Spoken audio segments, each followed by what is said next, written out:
செல்வத்துள் செல்வம், செவி செல்வம், அச்செல்வம், செல்வத்துள் எல்லாம் தலை. அதாவது நீங்க படிக்கிறதுக்கு நேரம் இருக்காது, படிச்சாலும் என்ன படிப்பீங்கன்னு தெரியாது, படிச்சதுல ஒரு 10 வார்த்தையாவது கிடைக்காது. அந்த நிலைமையெல்லாம் மாற்றி விடுதலையிலிருந்து, அடிமைத்தனத்திலிருந்து விடுதலை வரை அடைந்த அந்த வாழ்க்கை வரலாறுகளை எல்லாம் சுருக்கமாக அல்ல விரைவாகவும் கூட ஒரு முழு கருத்துக்கு ஏற்பாடு செய்திருக்கிற இந்த அரங்கம், இதுல கலந்து கொண்ட அத்தனை பேரும் சாதாரண வேலைகளை செய்யவில்லை. அதாவது எல்லா இடங்களிலும் என்ன நடக்கும் என்றால், கூட்டம் இருக்கும், கூட்டத்தில் தலைவர்கள் இருப்பார்கள், பெருங்கூட்டமாக இருக்கும், அது முட்டாள் கூட்டமாக இருக்கும். அதே வேளையில் சில கூட்டங்கள் இருக்கும், கூட்டத்தில் எண்ணிக்கை குறைவாக இருக்கும், ஆனால் கூட்டத்தில் மேடையில் இருக்கக்கூடிய அளவுக்கு அந்த இருக்கையில் மற்ற பார்வையாளர்கள் இருக்கையில் இருப்பவர்களுடைய அறிவும் ஈடாகவே இருக்கும். அப்படிப்பட்ட ஒரு கூட்டத்தை எங்குமே பார்க்க முடியாது, அது இந்த கூட்டம் தான். அப்படிப்பட்ட கூட்டம் தொடர்ந்து நடந்து கொண்டு வருகிறது. இதில் கலந்து கொண்டு சிறப்புரை ஆற்றிய அனைவருக்கும் கூட, அதாவது விதி என்ற வார்த்தையை சொல்லியே சதியை செய்து சாதியை வைத்து காலமெல்லாம் அழித்துக் கொண்டிருக்கக்கூடிய அந்த கருத்தை நசுக்கக்கூடிய கவியரங்கம் சிறப்பாக நடந்தது. அதில் கொண்ட கவிஞர்கள் அனைவருக்கும் நன்றி தெரிவித்துக் கொள்கிறேன்.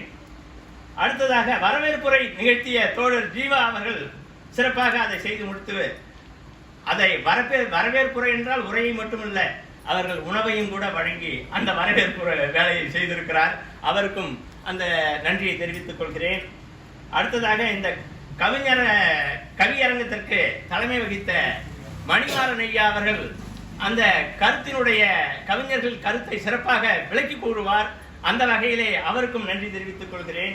அடுத்ததாக கருத்தரங்கத்தில் தோழர் வேல்முருகன் அவர்கள் தலைமை பொறுப்பு ஏற்று அதை ஒழுங்குபடுத்துகிறார். மற்ற இடங்களில் எல்லாம் போட்டி நடக்கும், நெறியாளர்கள் நடக்கும்போது பல பேர் பேசுவார்கள், அவ்வாறெல்லாம் இல்லாமல் இதை சிறப்பாக இந்த அந்த கருத்துகள் சென்று சேரக்கூடிய அளவுக்கு நெறிப்படுத்தி வருகிறார். அந்த அவருக்கும் கூட நன்றி தெரிவித்துக் கொள்கிறேன்.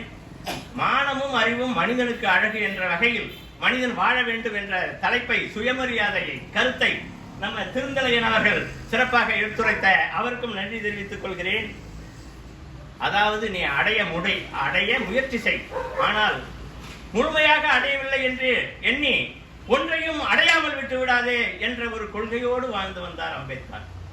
சூழ்நிலைக்கு ஏற்றவாறு தன்னுடைய தேவையை, தன்னுடைய மக்களினுடைய தேவையை அடைவதற்கு என்ன வழிகளோ அதையெல்லாம் அவர் கடைபிடித்து அதை பெற்றுக் கொடுத்தார்.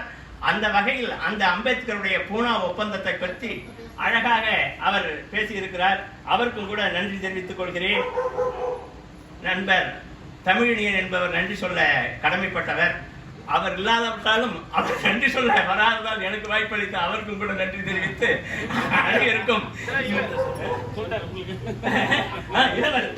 இளவர் அவர்கள் வெண்மணி கருத்தை பொன்மணியாக நம் கண் முன்னே காட்சிப்படுத்தினார். அதை சொல்ல மறந்துட்டு நினைக்காதீங்க, உங்களை இந்த கூட்டம் என்னைக்குமே மறக்கிறது இல்லை. ஏன்னாக்க கவி அரங்கம் உங்களை இல்லாமல் இருந்ததே கிடையாது.